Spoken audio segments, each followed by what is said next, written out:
علامتیں ایک علاقے میں سامنے آتی ہیں تو اس سے لوگوں کے حقوق وابستہ ہو جاتے ہیں، لوگوں کے مفادات، اس علاقے کے لوگوں کے مفادات، اس حوالے سے آج ان کا یہ معتبر جرگہ یہاں آیا ہے اور آئل اینڈ گیس کے جو محکمے کے ذمہ داران ہیں، سرکاری افسران ہیں، وہ بھی یہاں آئے اور ان دونوں کی آپس میں ملاقات ہوئی اور وہاں پر وہاں قوم کے جو حقوق ہیں اس حوالے سے بات ہوئی، تو اس پر اتفاق کیا ہے انہوں نے کہ ہم قانون اور اصول کے دائرے میں رہتے ہوئے اپنے حقوق کا مطالبہ کریں گے اور حکومت ہمارے ان حقوق کا تحفظ کرے گی، اور انہوں نے بھی ان سے یہی وعدہ کیا کہ یہ کمٹمنٹ ہے کہ وہاں کے علاقے اور وہاں کی قوم اور شمالی وزیرستان کے لوگوں کا حق اول ہوگا اور اس کو مکمل تحفظ دیا جائے گا۔ لیکن وہاں پر کچھ مشکلات ہیں۔ مثلا شمالی وزیرستان کے جو عثمانزئی قبیلے کا دھرنا ہے کہ وہاں پر بڑے معزز لوگ، یعنی ابھی حج کے دنوں میں ہمارے ایک منتخب چیئرمین اپنے یونین کونسل کے، ان کو ٹارگٹ کیا گیا، شہید کر دیا گیا۔ ہمارے وہاں جو تحصیل کے سیکرٹری جنرل تھے ان کو شہید کیا گیا۔ مولانا سمیع الدین صاحب جو ہمارے صوبائی اسمبلی کے وہاں کینڈیڈیٹ رہے اور بڑے حق گو قسم کے عوامی لیڈر تھے وہاں پر، ان کو شہید کر دیا گیا۔ اس کے بعد ابھی گزشتہ ہفتے میں کوئی 4 یا 5 اور لوگ شہید کر دیے گئے، اور یہ تو وہ لوگ ہیں کہ جو نامور ہوتے ہیں اور ان کو لوگ میڈیا بھی اس کا تذکرہ کر لیتی ہے، ورنہ یقین جانیے کہ عام آدمی وہاں محفوظ نہیں۔ اور قبائلی علاقوں میں قبیلے اپنے علاقے، اپنی سرزمین، وہاں کے امن کا تحفظ کرنا جانتے ہیں، لیکن مشکل یہ ہے کہ ان سے اسلحہ چھین لیا گیا، اب وہ بے دست و پا کر دیے گئے، اور وہاں کا جو لوگوں کا اپنا ایک لشکر ہوتا تھا جس کو یہ چلویشتے کہتے تھے، وہ بھی ختم کر دیا گیا۔ تو دوسری طرف جو بندوق بردار لوگ ہیں وہ مکمل آزاد ہیں، جب چاہیں علاقے میں آ جائیں، جس علاقے پہ جا کے دعویٰ بول دیں، جہاں آ کر وہ انسانی جانوں کے ساتھ کھیل لیں۔ اس قسم کی جو ریاست کی طرف سے جو کمزوریاں ہیں اور جس کے نتیجے میں ایک بدنظمی وہاں پیدا ہو گئی ہے، تو ظاہر ہے عام آدمی اس سے بہت پریشان ہے۔ میں تو سمجھتا ہوں کہ جو طاقتور ہیں وہ عقل سے عاری ہیں، اور جو عقل مند ہیں وہ طاقت سے عاری ہیں۔ اب یہ اس کا کیا حل ہے؟ اس پر ہماری اتھارٹیز کو، ریاستی اداروں کو سوچنا ہوگا، اور پبلک کو اپنے ساتھ شریک کر کے ان کی رائے لینی ہوگی، اور ان کو تحفظ کے وہ سارا حق دینا ہوگا جو قبائلی لوگوں کا ہمیشہ رہا۔ میرا تعلق چونکہ جنوبی اضلاع کے ساتھ ہے، اور میں وہاں کی صورتحال کا براہ راست یعنی مشاہدہ کرتا ہوں۔ ڈیرہ اسماعیل خان، ٹانک، لکی مروت، کرک، وزیرستان، دوسرا وزیرستان، یہ سارے علاقے جو ہیں اب وہاں پر مسلح لوگوں کا راج ہے۔ مقامی انتظامیہ ہو، پولیس ہو، اپنے آپ کو بے بس محسوس کر رہے ہیں۔ تو اس حوالے سے بھی جو وہاں پر عثمانزئی قبیلے کا دھرنا ہے، ان کی بھی اپنے علاقے میں اپنے تحفظ کے حوالے سے، یعنی ایک ہے حقوق کا تحفظ، ایک ہے جان کا تحفظ۔ ان کو اس وقت جان کی تحفظ کی پڑی ہوئی ہے، تو ان کو جان کا تحفظ بھی چاہیے اور ان کو حقوق کا تحفظ بھی چاہیے۔ اس حوالے سے انشاءاللہ اسی ہفتے کے اندر میں بذات خود وزیر اعظم سے انشاءاللہ ملاقات بھی کروں گا، اور اس حوالے سے جو مجھے براہ راست لوگوں کی طرف سے رپورٹس مل رہی ہیں اس پر سنجیدگی کے ساتھ غور کر کے علاقے کو امن دینے کے لیے سوچا جائے گا کہ اس کے روٹس کیا ہیں، روٹس کا تعین کرنا ہوگا۔ تو ہمارے جو قبائلی نوجوان ہیں، جس نوجوان کو یہ امید دلائی گئی کہ انضمام ہوگا اور آپ سیٹل ایریا کے برابر کے لیول پہ آ جائیں گے، آپ کی تعلیم، آپ کا معیار زندگی، آپ مقابلے کے امتحان میں اس کے برابر آ جائیں گے، صورتحال تو اس سے زیادہ خراب ہو گئی ہے۔ اس وقت ہمارا جو قبائلی نوجوان ہے وہ سب سے زیادہ اپنے آنے والے مستقبل کے لیے مضطرب ہے۔ حالانکہ ہم تو اس وقت چیخ رہے تھے کہ جو کچھ ہو رہا ہے غلط ہو رہا ہے، لیکن ہر طرف سے ایکا کر لیا گیا کہ بھئی یہ بہت ضروری ہے۔ قبائلی جرگہ بیٹھا یہاں پر اور تقریباً 5-6 سال تک یہاں پر اس قبائلی جرگے کے اجلاس ہوتے رہے اور وہ ایک موقف دیتا رہا، لیکن کسی میں ہمت نہ ہوئی کہ وہ اس جرگے کی بھی بات سنے۔ اسلام آباد میں کنونشن سینٹر کے اندر تمام سیاسی پارٹیوں اور قائدین، تمام مذہبی پارٹیاں، قوم پرست جماعتیں، ہر طرف سے لوگ اکٹھے کیے گئے اور انہوں نے ان سے ملاقات کی اور اپنا موقف دیا۔ بظاہر تو ایک قرارداد بھی ان کے حق میں متفقہ طور پر طے کی گئی، لیکن اس کے باوجود پتہ نہیں ہماری اسٹیبلشمنٹ کے دماغ پر کیا سوار تھا، کیا بین الاقوامی دباؤ تھا، کون سی کوئی ایسی کوئی خوبصورت مستقبل ان کو نظر آ رہا تھا۔ سو آج حقیقت یہ ہے کہ نہ وہاں پر انتظامیہ ہے، نہ وہاں پر پولیس ہے، نہ اس کی کوئی کارکردگی ہے، نہ کوئی ترقیاتی کام ہے، اور اگر ترقیاتی کام کے لیے پیسہ جاتا بھی ہے تو خاکم بدہم وہ بھتے کا شکار ہو جاتا ہے۔ کیا ہوگا وہاں پر؟ تو اس حوالے سے آج یہ جرگہ جو ہوا ہے اس میں اس بات کو تسلیم کیا گیا ہے کہ گیس جو برآمد ہوئی ہے اس میں پہلا حق وہاں کے عوام کا ہوگا، اور یہ حق ان کا تسلیم کیا جاتا ہے، اور انشاءاللہ اسی حوالے سے ہم یہاں سے سروے ٹیم بھی بھیج رہے ہیں۔ اس سروے ٹیم کے اندر یہاں کے علاقے کے جو قبائلی زعماء ہیں ان کی نمائندے بھی 2-3 ہوں گے، تاکہ ان کی موجودگی میں سروے کیا جائے، اس کی پوری رپورٹ محکمے کو دی جائے، پھر گورنمنٹ کو دی جائے، اور اس کے بعد معاملات جو ہیں وہ اس پر کام شروع کر دیا جائے۔ تو یہ کچھ گزارشات آج اس میٹنگ کے حوالے سے تھی جو میں نے آپ کے ساتھ شیئر کی ہیں۔ اگر کوئی کویسچن ہو تو پھر آپ۔ یہ بردے کی آپ نے بات کی، کیا صوبائی حکومت ہمارے ڈیولپمنٹ کے پیسے؟ جی ہاں، اس طرح بھی شکایتیں ہیں۔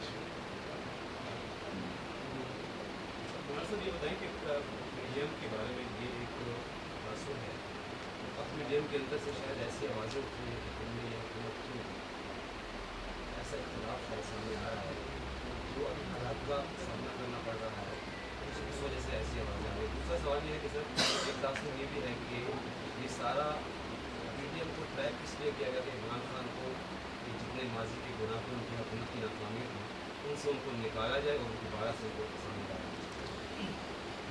دیکھیے، یہ پاکستان کا ایک اوپن پولیٹیکل ایریا ہے، یہاں پر سب کچھ کہا جاتا ہے اور کہا جا سکتا ہے، کہنے دیا جائے، کوئی پابندی تو نہیں ہے، سوشل میڈیا ہے۔ جی جہاں تک آپ کے سوال کا پہلا حصہ ہے کہ پی ڈی ایم کے اندر سے اس قسم کی باتیں آ رہی ہیں، میرے خیال میں اس کو ہمیں ذرا تھوڑا سا سمجھ لینا چاہیے۔ آپ جو سوال کر رہے ہیں یہ شاید کل بھی کسی صحافی نے یہاں کیا تھا، بلکہ پرسوں شاید یہاں پر دیکھیے، میں نے کہا کہ جب سے حکومت بنی ہے یہ پی ڈی ایم کا پہلا اجلاس تھا، تو ظاہر ہے کہ ایک رائے تھی حکومت میں آنے سے پہلے، سو ہماری رائے بھی واضح تھی کہ پارلیمنٹ کے اندر سے یا اسمبلیوں کے اندر سے تبدیلیاں نہ لائی جائیں، تحریک کے ذریعے اپنا عوامی پریشر بڑھایا جائے، اسمبلی کے اندر سے اپنی قوت باہر لا کر اور نئے انتخابات کے لیے حالات کا دباؤ بڑھایا جائے. ایک رائے تھی، ہماری بھی رائے تھی. اسی رائے کا ذکر 4 مہینے کے بعد جب پہلا اجلاس ہوا تو اس ابتدائی رائے کا تذکرہ میاں نواز شریف صاحب نے کر دیا. وہ کرنا کیا ہوا کہ آپ لوگوں نے ایک لفظ اڑا دیا اس بات کو کہ اس میں تو اختلاف، کوئی اختلاف کی بات نہیں.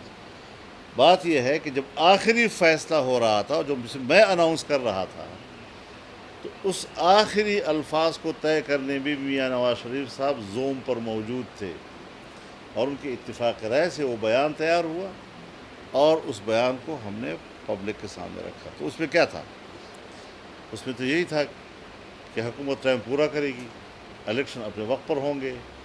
جو ایک چیز ایک دفعہ طے ہو جاتی ہے، اب کسی کی ایک رائے اگر ایک وقت ہے تو اس نے دوستوں کے لیے چھوڑ دی نا، تو مشورے کا تو یہ برکت ہوتی ہے نا کہ آپ کی ایک رائے ہے، آپ نے دیانتدارانہ طور پر وہ رائے پیش کر دی.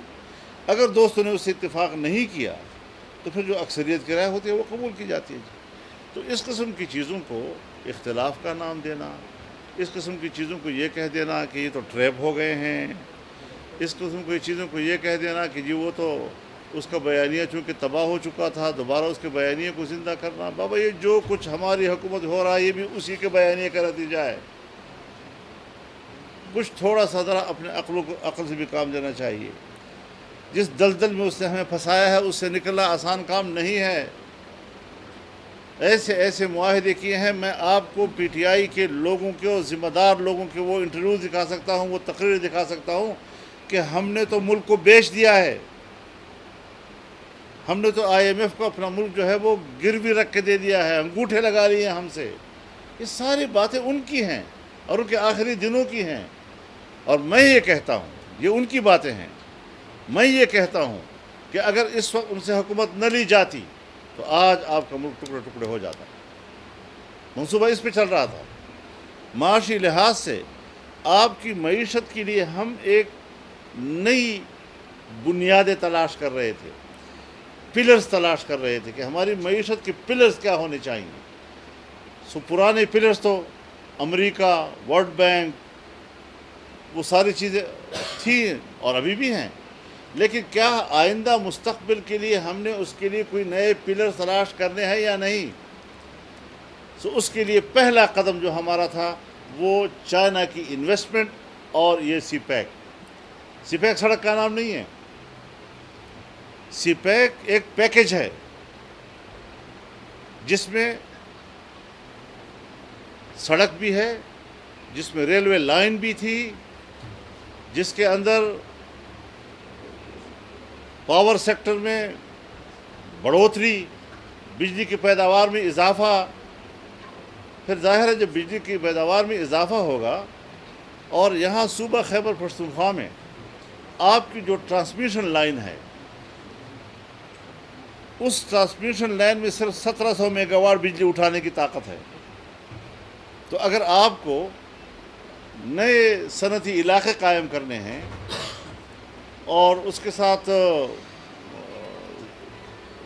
جو اکنامک ہبس ہیں وہ آپ نے بنانے ہیں، تو اس کے لیے آپ کو بجلی اور گیس بھی چاہیے نا.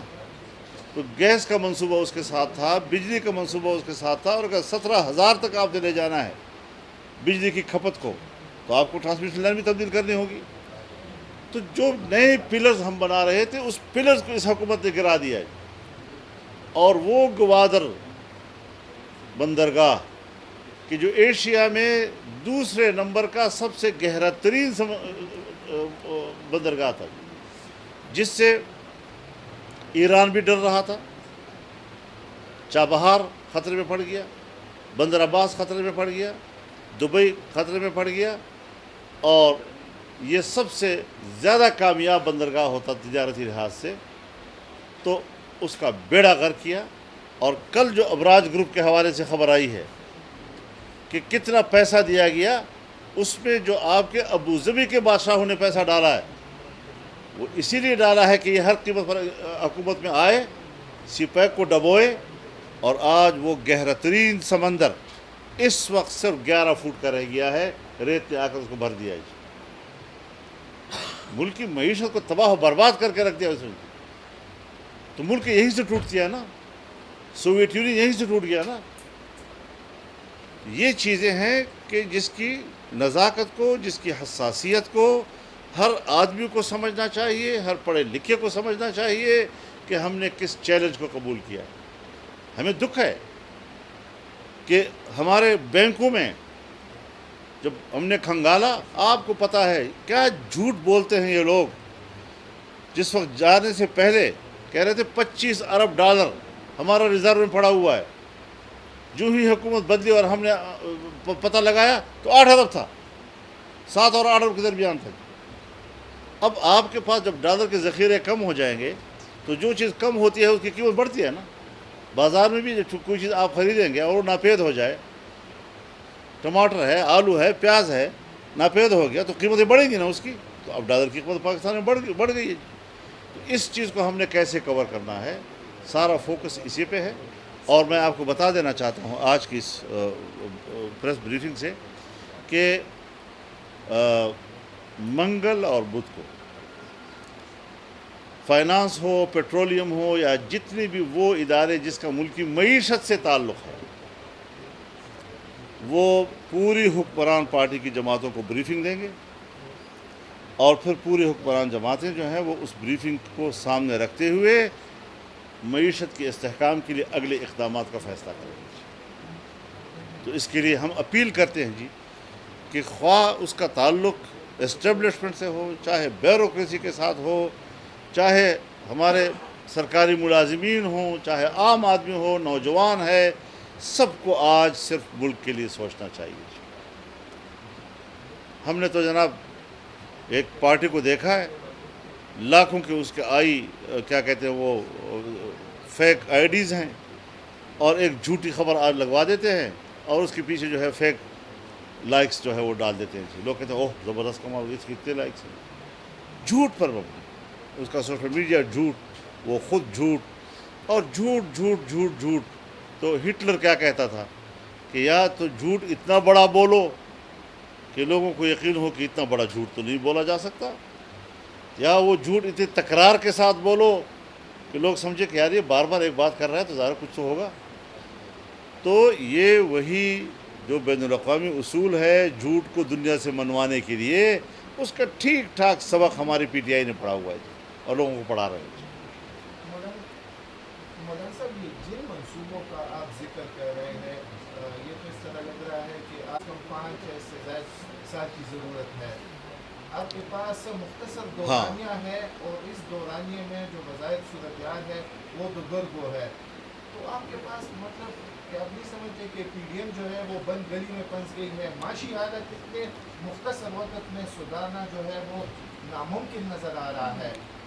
میری رائے یہ ہے، میری رائے یہ ہے کہ ہم اس وقت سال سوا سال کے لیے بیٹھے ہوئے ہیں۔ ہمیں طویل المدت منصوبوں کی بجائے قلیل المدت منصوبے جو ہے سامنے رکھنے چاہیے، جس سے عام آدمی کا روزمرہ کا معاملہ وابستہ ہوتا ہے۔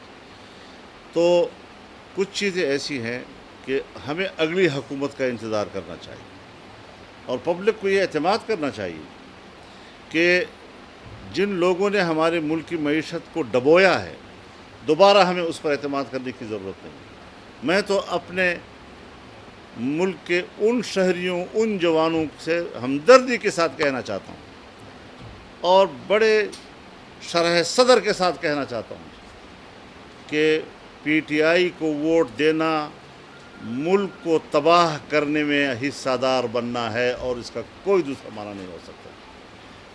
تو کیوں لوگ نہ سمجھے جی؟